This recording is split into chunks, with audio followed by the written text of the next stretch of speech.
If you are not going to babysit 4 kids, then do not even come. My sister's text hit me like a slap. I was sitting cross-legged in the middle of my tiny Denver apartment, surrounded by rolls of red wrapping paper and curling ribbon, trying to make Christmas look like a magazine cover for a family that treated me like the cleaning crew. The apartment was silent, except for some soft jazz playing from my speakers. Outside, December in Colorado was dry and icy, the sky already black even though it was barely evening. Inside, I had a candle burning that smelled like cedar and orange peel, and the kind of nostalgia I had been trying to buy for my family for years. The phone buzzed again in my hand, lighting up the family group chat. Mom. Your sister is right. You are the freest. Dad. Christmas is about helping family. Do not be difficult, Natalie. I stared at the screen. My name is Natalie Carter. I am 32 years old, and I am very good at two things: keeping other people's disasters from going public and pretending I am fine while my own life is on fire. By day, I am a senior cloud infrastructure engineer at a company called Nimbus Core. When bank systems go down or some hedge fund's trading software starts eating its own data, they call me. I am the calm one. I read logs, trace failures, and quietly keep billion-dollar companies from showing up in front of a judge trying to explain why someone's retirement vanished. At work, when I save the day, I get stock bonuses, applause. In my family, when I save the day, I get more tasks. I looked around my living room. There were gifts stacked everywhere, each one chosen with ridiculous care. The exact dinosaur Lego set my nephew had mentioned one sleepy night on FaceTime in July. A dollhouse made of real wood because my sister went through an eco-mom phase last spring and railed against plastic. A heated massage foot bath for my mother, who talked non-stop about her aching feet but never once asked about my migraines. A fancy Bluetooth speaker for my father so he could listen to his old rock albums. Behind the gifts was a folder on the coffee table. Inside that folder was the entire Christmas my family had been bragging about for months. Flights for 8 people from Texas to Vermont. A mountain lodge with huge stone fireplaces and a hot tub that looked out over snow-covered pines. Lift tickets. A private chef for Christmas Eve so no one would have to cook. 2 big SUVs reserved at the airport so no one had to cram into a compact and complain.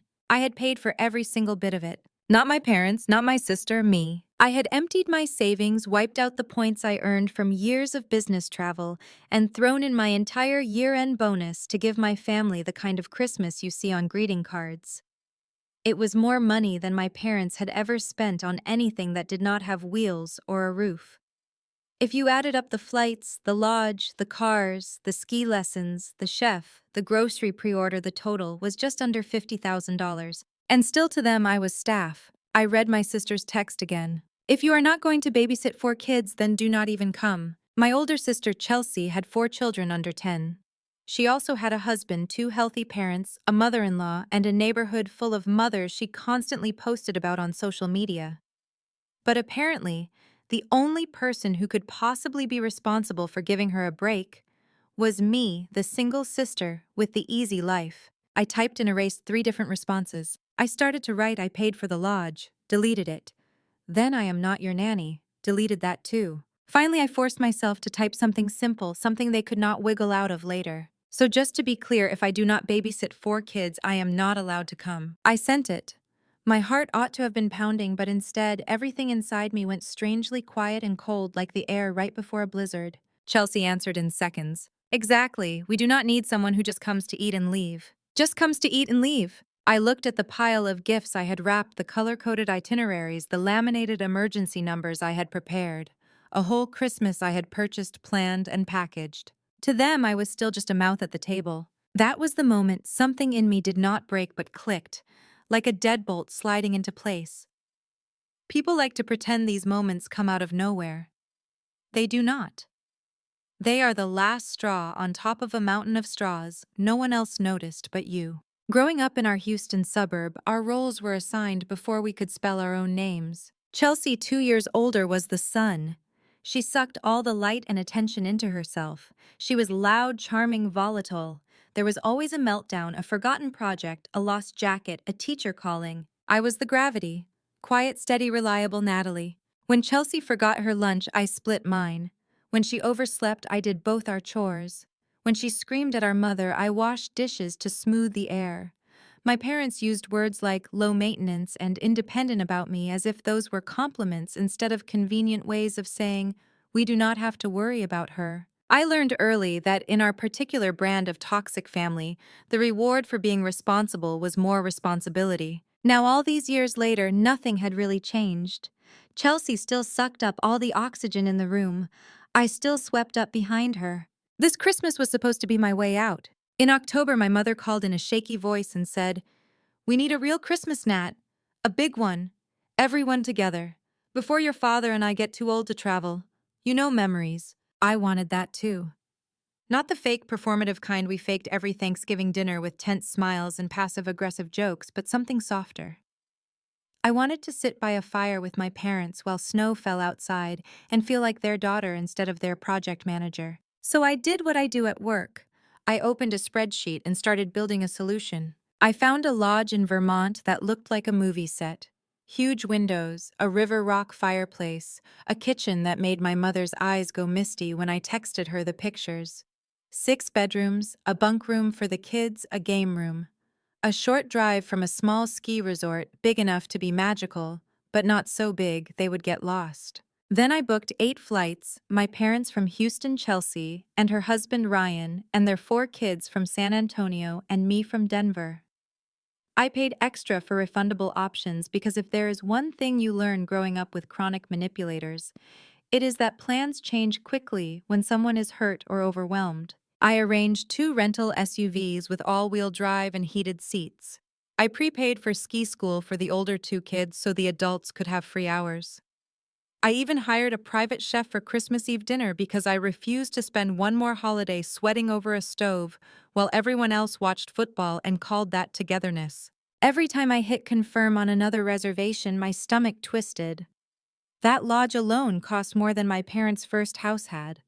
The total trip cost more than 4 nice cars, but I told myself it was an investment.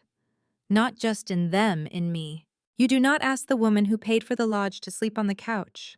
You do not hand the person who bought the plane tickets your screaming toddler and disappear to the spa. Or so I tried to believe. Then I flew back to Texas a few days before the trip to help pack at Chelsea's house. Her driveway looked like a yard sale for children bikes, scooters, tiny plastic lawnmowers everywhere.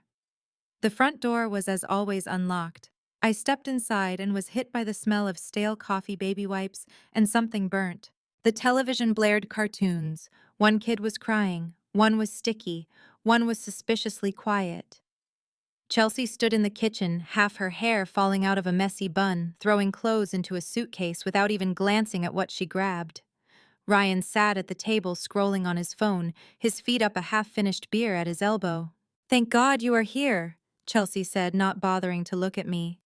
"Piper needs a diaper. Mason's inhaler is missing, and I cannot find the insurance card. Can you call the company and get the number, and maybe make them grilled cheeses? I have been going since 5 this morning." I had just flown in, still had my coat on, but in our family her exhaustion always outranked mine. 2 hours later, I had repacked every suitcase found. The inhaler changed. 2 diapers, made dinner printed, missing forms, and tracked down a missing boot. My parents arrived halfway through the chaos and spent most of the time telling Ryan how hard he worked and how overwhelmed Chelsea always was. At one point, my mother looked at me and said, "You really should have come earlier, Natalie. Your sister is drowning." I opened my mouth to remind her I have a full-time career, that I had flown in on my own dime, that I had already paid for their big Christmas, but I shut it again.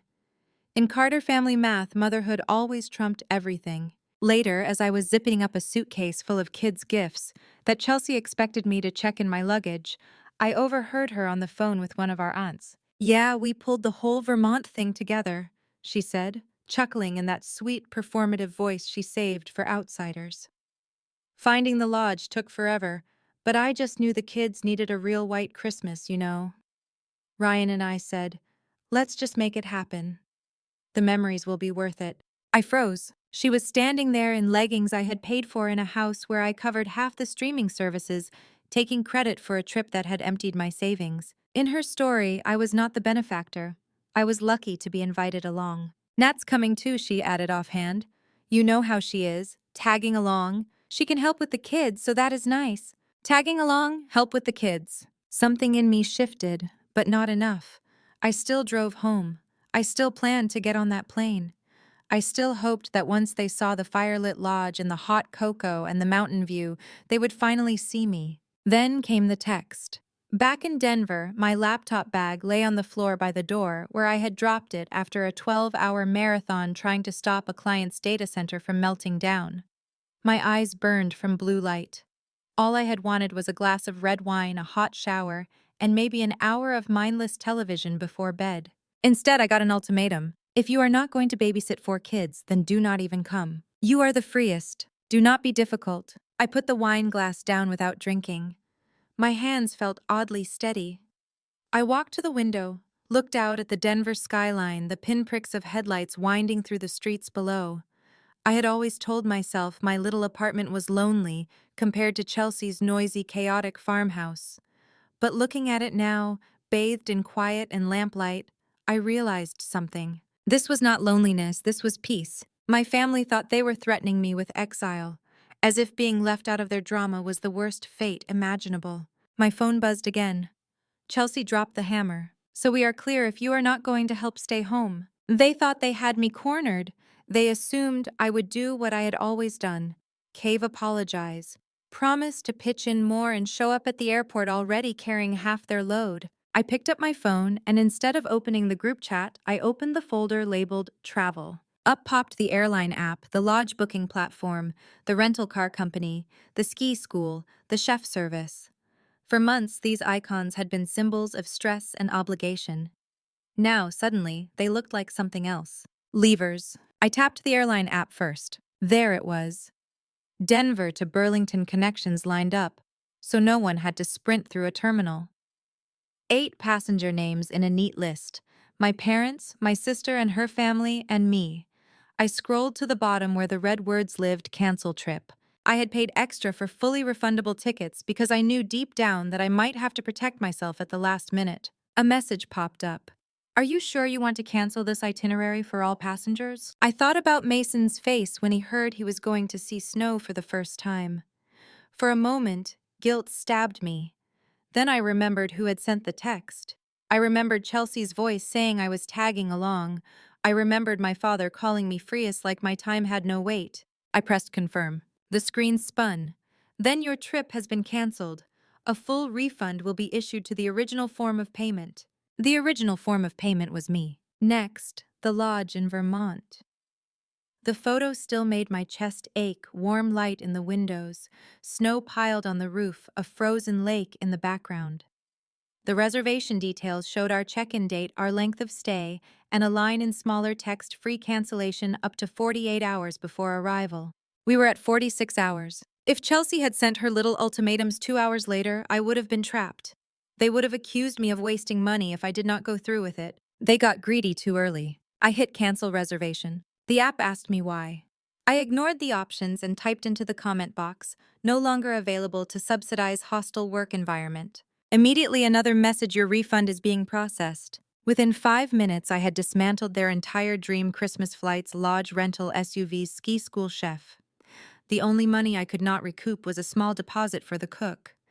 I considered it a fee for the lesson they were about to learn. Only then did I go back to the group chat. My thumb hovered over the keyboard, but there was no panic in my chest, only an icy clarity. Cool, I wrote.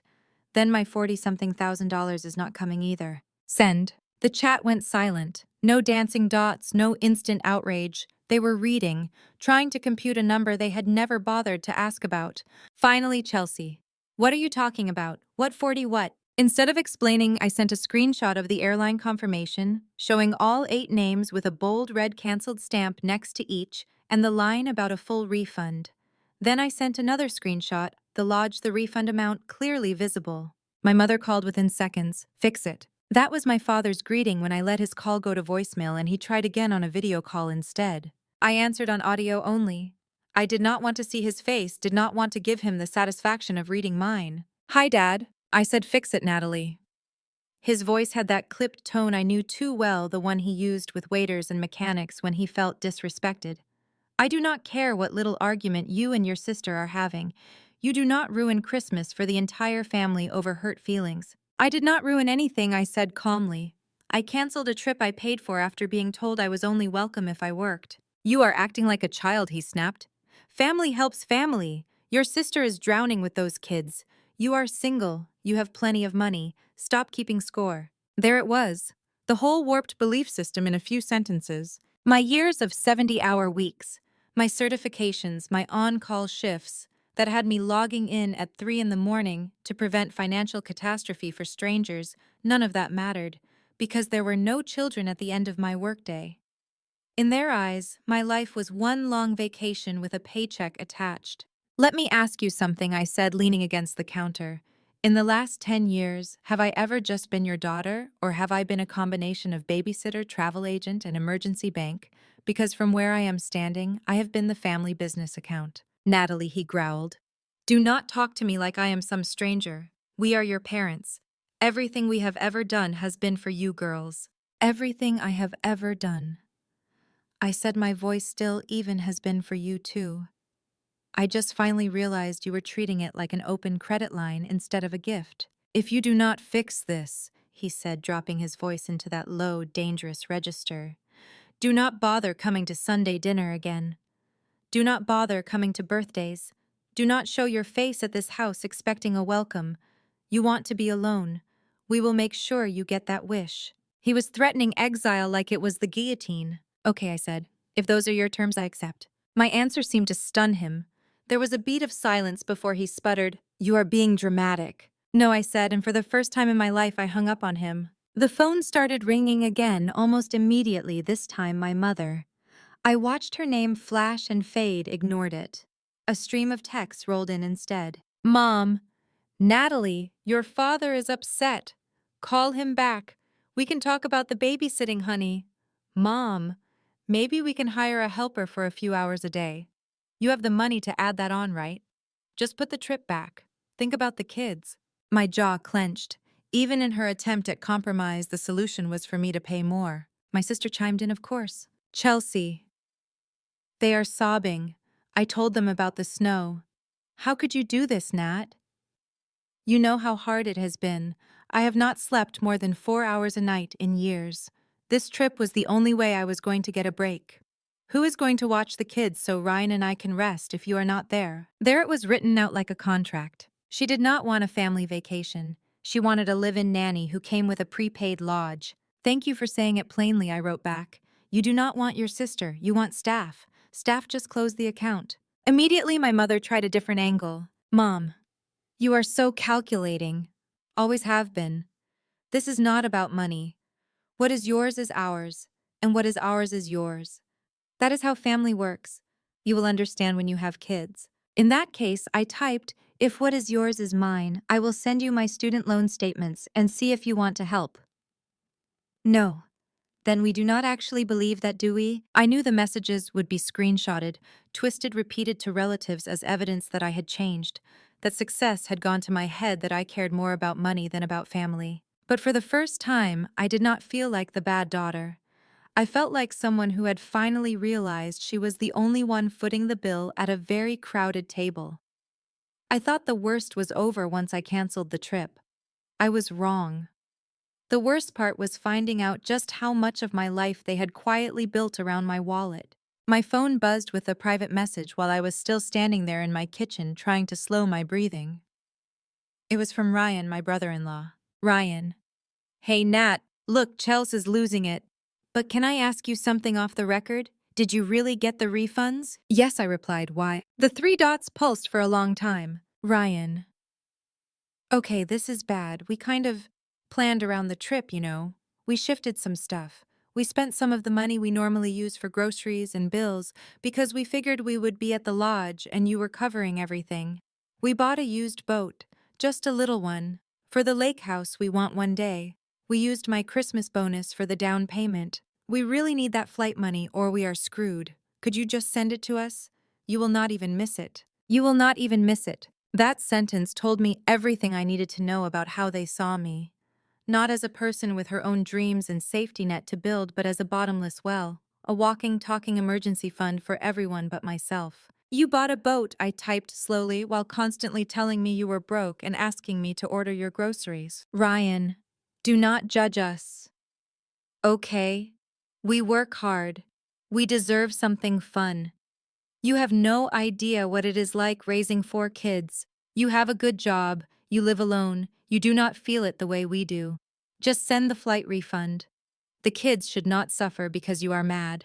I stared at his message and understood in one sickening flash that this was not a one-time thing. This was a pattern. They were not just grateful recipients of my occasional help. They had penciled my income into their budget, taken my generosity, and turned it into a line item. I did not send him a dime. Instead, I opened my banking app.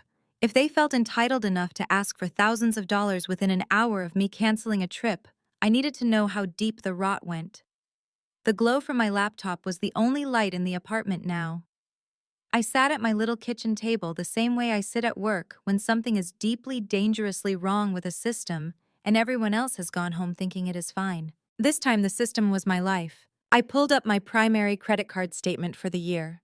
I expected to see travel dinners with friends, the occasional splurge. I did not expect to see what was there. There were gas charges in Houston on days I was physically in Denver, grocery store charges in the suburb where my parents lived, fast food runs and pizza deliveries, and a steady drip of Target purchases that did not match anything in my memories. I scrolled back month after month. The pattern was obvious once I knew to look. A couple of times a week, small to medium charges in Texas, all on my card. Nothing big enough to trigger a fraud alert, everything small enough to be believable as essentials. I called the number on the back of the card. "Thank you for calling Platinum Services," a friendly voice said. "How can I help you tonight, Ms. Carter?" "I am looking at some charges in another state," I said, keeping my voice neutral. "I just want to see who is authorized to use this card." "Of course, I see 2 authorized users," she replied after a pause. "You, Natalie Carter, and a secondary user, Linda Carter. My mother." For a moment, I could not speak. Then the memory slammed into me, my father's surgery 2 summers earlier. My mother sobbing on the phone from the hospital parking lot, saying she had left her purse at home in the chaos, and could I please give her my card number to pay for prescriptions and food. "Just for today," she had said. "I promise." I had called the bank then to allow a one-time use. Apparently it had not been one time. "Did I ever set an expiration on that authorization?" I asked quietly. "No," the rep said. "In fact, a physical card was mailed out in your mother's name shortly after." "Can you tell me how much has been spent on her card this year alone?" "Let me filter that." "The year-to-date total for the authorized user ending in these digits is a little over $14,000. $14,000. That was not a couple of hospital meals. That was half a year's rent. That was a decent used car." "Cancel the authorized user," I said, "right now, and cancel my card as compromised. Issue me a new number and new cards, expedite them." "There will be some disruption to your recurring payments," she warned gently. "Good," I said. "I want everything that depends on that number to fail." Once I hung up, I went down the list. Amazon. I logged in, checked subscriptions. There they were. Diapers, wipes, laundry detergent, all delivered monthly to Chelsea's address and billed to me. Streaming services. I paid for a family music plan with my sister, my parents, and even my brother-in-law, listed as profiles. I paid for premium video platforms that I barely used while Chelsea logged in daily to entertain the kids, and my father watched sports packages year-round. Phone plan. Somehow my name was still on a line for my mother, and one for Chelsea, just until she got on her feet years earlier. One by one I cut the cords. Cancel family plan. Change password sign out of all devices. Downgrade to individual account. Remove saved cards from every shared login. With every confirmation screen, the weight between my shoulder blades lifted a little. It hurt, but it was the pain of resetting a bone that had healed crooked long ago. My phone buzzed again. Chelsea. "Why is Mom's card being declined at Target?" "The kids are crying, Nat. We were trying to get them pajamas since the trip is ruined. Mom says the bill goes to you. Did you do something?" Of course she was at Target. Of course my mother had handed her my card like a party favor. I switched to a private chat with my mother. "You spent $14,000 of my money this year without asking," I wrote. "And you gave my card to Chelsea. That ends tonight. The card is canceled. The gravy train has left the station." It took a long time for her to respond. "It was for essentials," she finally wrote. "Gas, groceries, medicine." Do you want your father to go without "We are family"? You make so much. You did not even notice it was gone. You are being so cold. Target pajamas for Chelsea's kids are not medicine, I wrote. $14,000 is not nothing. You did not ask. You just helped yourself. You are so calculating, she repeated, counting every penny. We did not raise you to be like this. I laughed out loud at that. Of course they did. They had raised me to fasten my own mask and everyone else's too while they reclined. The card is dead, I wrote. The subscriptions are canceled. If you need money, you can ask like an adult, but you will never quietly steal from me again. Then I put my phone on Do Not Disturb, set it face down on the counter, and went to bed. For the first time in a very long time, the silence in my apartment did not sound like abandonment. It sounded like freedom. The next evening, I drove across town with a trunk full of gifts I could not stand to look at anymore. Instead of delivering them to Chelsea's farmhouse, I took them to my friend Elena's little bungalow. Elena and I had worked together at Nimbus Corps for years. She had seen me manage outages that would make grown executives cry. She was also the person who once quietly slid a mug of tea onto my desk when she overheard my mother ripping into me over the phone for missing a cousin's wedding to attend a critical go-live. She flung the door open before I even knocked. "Get in here," she said, pulling me into a hug that nearly cracked my ribs. "The group chat has been wild. Tell me everything." Inside, 3 more friends from work sat on the floor around a coffee table lit with candles and covered in cheese and crackers. They looked up like they had been waiting for the next plot twist in a show they were all binge-watching. I set the wine I brought on the table and sank onto the couch. For a minute, I could not talk. I just stared at the pile of wrapped gifts stacked by the door and felt my throat tighten. Elena handed me a glass of wine. "Start anywhere," she said softly. So I did. I told them about the text, about canceling the trip, about the boat, about my mother's secret card, about $14,000 in quiet theft, about streaming services Diapers Target, about my father threatening to cut me off from Sunday dinners as if he had not already cut me out of any real affection the moment I learned how to say no. They listened without interrupting. No one told me I was overreacting. No one suggested I give it time or remember that family is everything. Leo, who usually joked through everything, was the first to speak. "Nat," he said, eyes wide, "that is not just a little unfair. That is a full-blown scam. If this were a company, you would be calling a lawyer and using words like fraud." I kept thinking about that, I admitted. If Nimbus Corps found out a client had quietly added unauthorized users to our systems, redirected funds, used access, without telling us, we would shut it down and probably call the authorities. But because this is my family, I just ate it. Sarah shook her head. "I grew up with a toxic family business too. They call it helping when you work for free. They call it love when they raid your account. You are not crazy. You finally saw the ledger. And you finally balanced it," Elena added. "That is what makes them furious.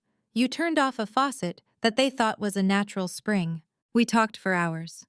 At some point, the conversation shifted to what came next. "Are you going to go to Sunday dinner?" Elena asked. "You know they are going to try to rewrite the whole thing. By Valentine's Day, the story will be that you destroyed Christmas because you were jealous of Chelsea's kids or mad about some inheritance that does not even exist yet." The word inheritance made something twist inside me. My parents did not have a mansion or some huge family business. They had a modest house, some retirement accounts, a paid-off truck. But I knew enough from Reddit revenge stories and stories on channels just like the one this script is meant for to know that wills and inheritance could bring out the absolute worst in families. "I think I have to go," I said slowly. "Not because I want to, because if I do not, they will control the story. They will tell everyone I abandoned them for no reason. I need to say the truth out loud while they are all in the same room." Like a confrontation scene, Leo said. Old school family drama. Karma and payback in the dining room. Exactly. I smiled for the first time in 2 days. They have spent my entire life telling me I am too quiet, too easygoing, too willing to keep the peace. Sunday, I am going to be very, very loud. I almost did not knock. I stood on my parents' front porch in Houston, holding a manila folder, breathing in the familiar smell of cut grass and gasoline, and something simmering on the stove inside. For a moment, muscle memory tugged at me. This porch, This door, the routine of walking inside and swallowing whatever new injustice waited in the living room. Then I remembered the diapers, the boat, the half a year's salary my mother had siphoned off my card, the text that said, "If you are not going to babysit 4 kids, then do not even come." I knocked. My father opened the door. His face was thunderous. "So you decided to show your face," he said, stepping aside to let me in. The living room was full. My parents Chelsea and Ryan, the kids running around in Christmas pajamas. Even my Aunt Rita, the family's unofficial historian and gossip distributor, sat on the couch clutching her pearls. Clearly the audience had been assembled. "Dinner is on the table," my mother said tightly. "We can talk after we eat. The children do not need to hear this." "We can talk now," I said, my voice surprisingly calm.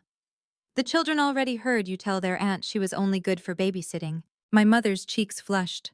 Chelsea stood up, arms crossed, eyes shiny with unshed tears. "You ruined Christmas," she began, voice trembling.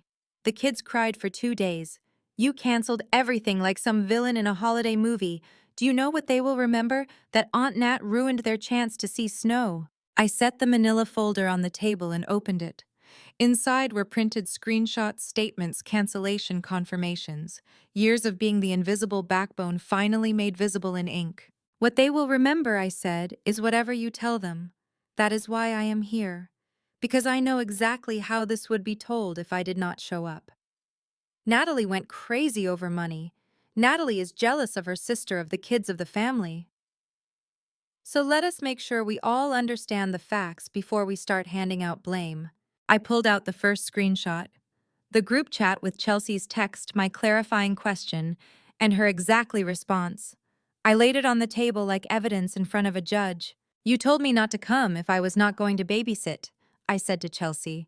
"You made my presence conditional on free labor. I honored that condition. I did not come. Neither did my money." She opened her mouth, then shut it. My father snorted. "You are really going to put your own sister on trial?" "No," I said. "I am putting the system on trial." I laid down the next screenshot, Ryan's messages about the boat, about the grocery money, about how I would not even miss several $1,000s. Aunt Rita gasped softly. My mother reached for the paper, but I slid it away. "You do not get to crumple this up and pretend it did not happen," I said. "You bought a boat with the assumption that I would cover your food, your utilities, your vacation. That is not family. That is exploitation." Ryan flushed red. "It was just bad timing," he muttered. "We were going to pay you back eventually. You make more than all of us combined. It is not like you will be left out of the will or something. You will still get your share of the house one day." There it was again, the casual assumption that some future inheritance justified present theft. "I am not interested in your future house," I said. "I am interested in you living within your means now. I am not an inheritance. I am your sister." My mother finally exploded. "You are making a spectacle," she hissed. "In front of the children, in front of your aunt. We needed help. We thought you understood that family money is family money. We did not know you were keeping a ledger like some company." "Then you should have," I said, "because I am the company that keeps this whole operation running, and the company is declaring bankruptcy on you." I pulled out the credit card statement summary, the 14,000 in charges from my mother's card. Gas, groceries, Target, restaurants. I did not list every line. I did not need to. The total at the bottom told the story. My mother's face went white. "That is taken out of context," she whispered. "Your father was sick. I had to drive. I had to buy food. You would have wanted me to." "For a while, yes," I said gently. "For surgeries, emergencies, real needs, absolutely. But that is not what this is. This is years of quiet spending on a card you never told me you had. This is giving my card to Chelsea so she could shop at Target the night after you told me I was selfish." A stunned silence fell over the table. My father swallowed hard. For the first time all afternoon, he looked less angry and more unsure. "The sad part," I said softer now, "is that if you had asked, I probably would have said yes most of the time. I would have helped pay for medicine, for gas, for things the children needed. But you did not ask. You decided you were entitled to my work, my money, my peace. You decided I was not a daughter, I was an account you could tap without telling me." "This is about you being single," Chelsea said, suddenly, voice sharp. "You do not understand what it is like for us. You have no husband to deal with, no kids waking you at night. You come home to silence. You have time to climb your little ladder at that company and chase promotions and run away to Denver. We stayed. We did the family thing. You owe us for that. There it was, the hidden truth at the core of our family drama. To them, my independence was not a choice, it was a debt. I do not owe you for not living my life, I said quietly. You chose marriage. You chose 4 kids. You chose to stay close to mom and dad. Those are not sacrifices I demanded of you. They are choices you made. I will not keep paying interest on a loan I never took out. No one spoke. The kids had drifted back to the television in the next room, thankfully oblivious to most of it. Aunt Rita cleared her throat. For what it is worth, she said slowly, looking at my parents. This reminds me a little of when Grandma passed. You remember there was that whole mess with the will, and some people thought they deserved more because they did more for her, even though it was Natalie's mom who lived in the house rent-free for years. My mother shot her a warning look. That is ancient history. It is a pattern, I said. Favoritism, manipulation, rewriting the story. I am done playing my assigned role in it. Well, what do you want? My father demanded finally. You did not come here just to yell. Do you want us to write something in the will? Do you want the house when we die? Because if this is about inheritance, say it. For a brief second, the room went blurry around the edges. It would have been so easy to grab that excuse to let them think this was about the house, about money, about some future reading of a will where the good daughter gets her reward. So easy and so utterly wrong. I do not want your house, I said. I do not want your money. I want my boundaries respected while you are still alive. They stared. That word boundaries might as well have been in another language. Here is what I told them. The bank is closed. No more secret cards, no more subscriptions, no more vacations slipped onto my credit under the label of family time. If they needed help, they could ask. In advance, respectfully. And I would say yes or no based on my own life, not their guilt trips. I would not be booking, paying for, and managing entire family trips again. If we ever did a Christmas together, everyone would pay their share directly. No more hidden truth under my name. I would not be showing up to be the automatic babysitter at every wedding, Thanksgiving, dinner, birthday, and long weekend so my sister and her husband could play the fun couple while I wiped noses. If I watched the kids, it would be because I chose to for a set time, not because I was cornered.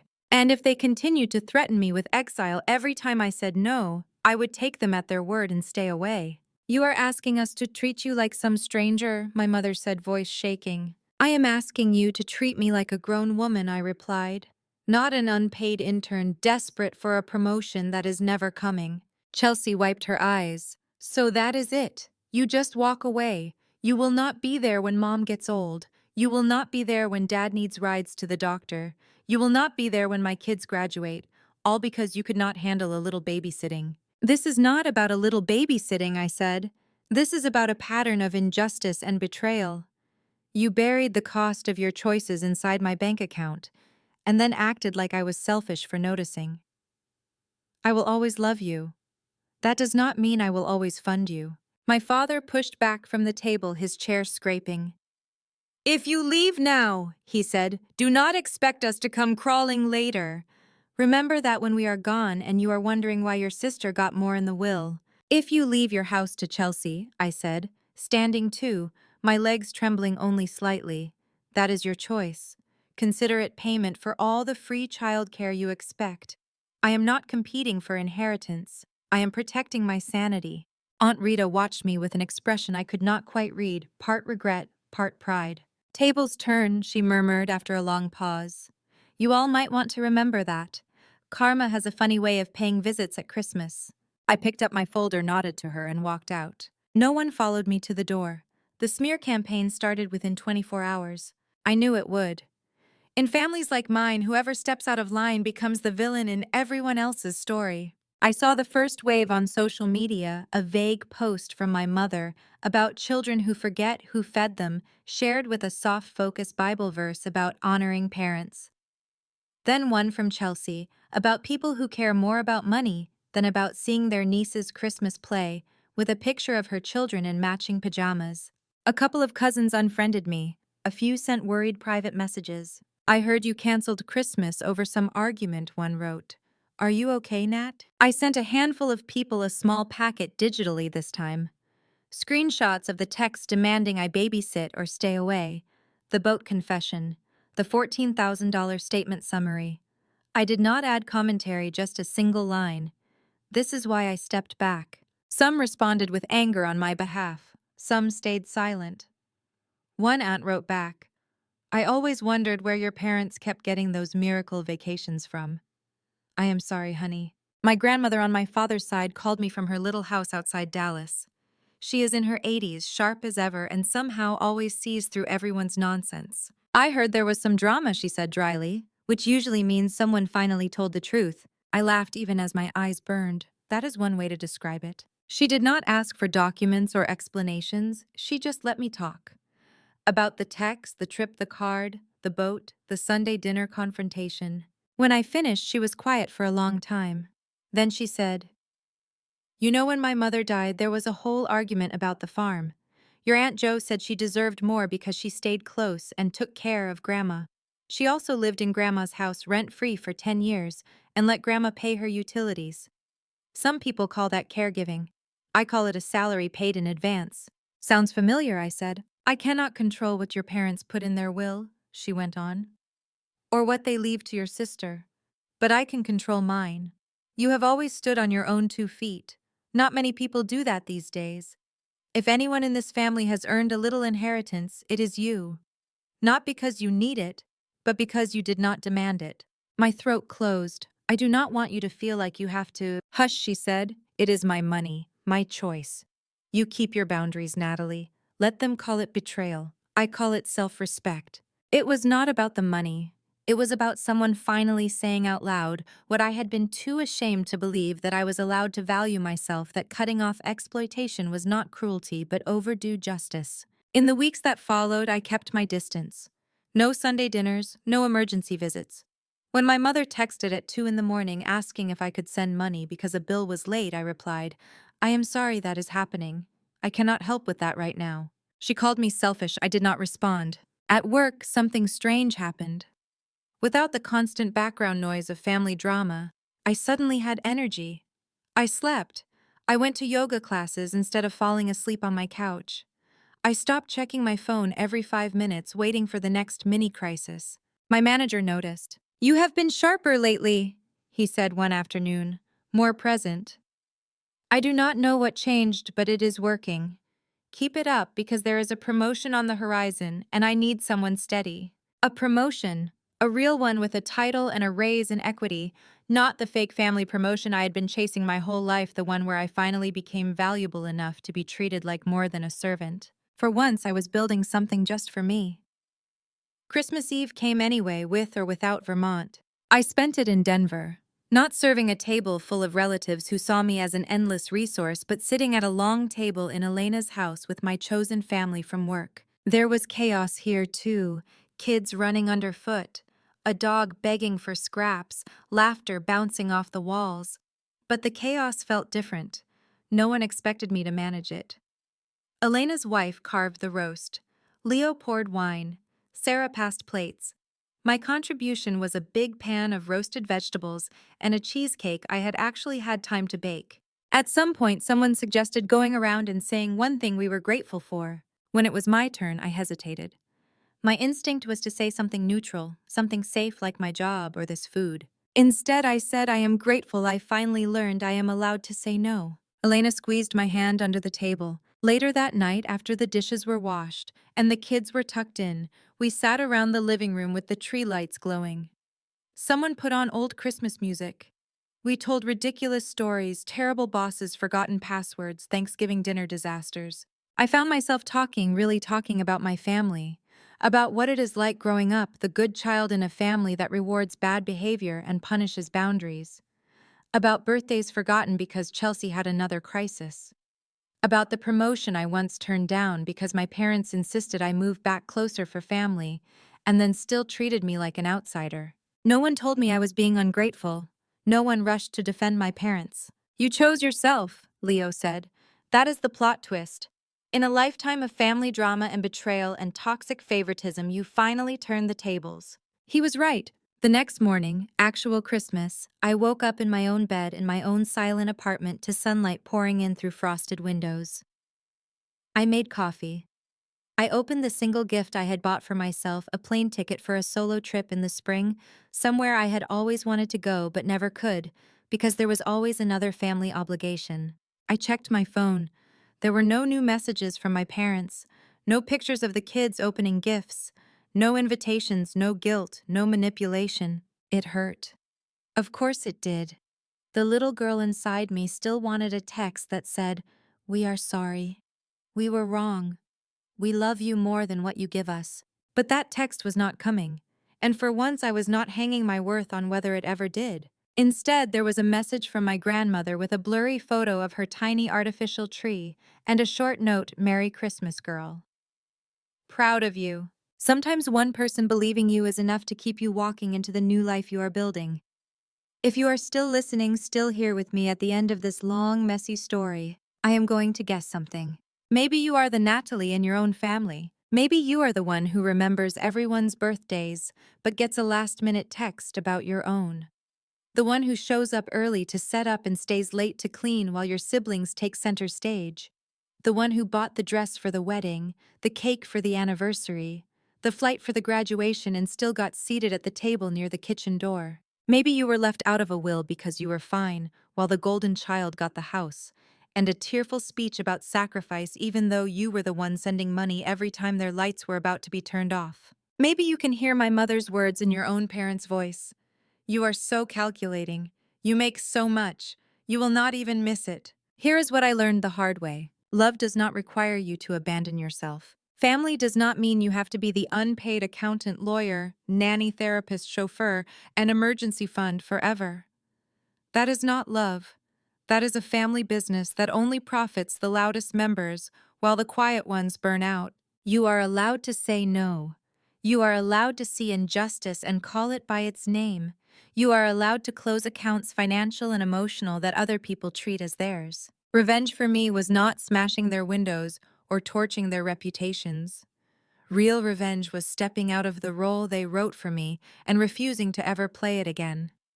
Karma is watching them realize the bank is closed and discovering they have to stand on their own 2 feet. The tables turned the day I decided that exile from dysfunction was not a punishment, but a gift. If any of this sounds like your life, I hope my story gives you permission to start your own audit of your bank accounts, your obligations, your heart. Maybe you will not cancel a Christmas trip or confront your whole family at Sunday dinner.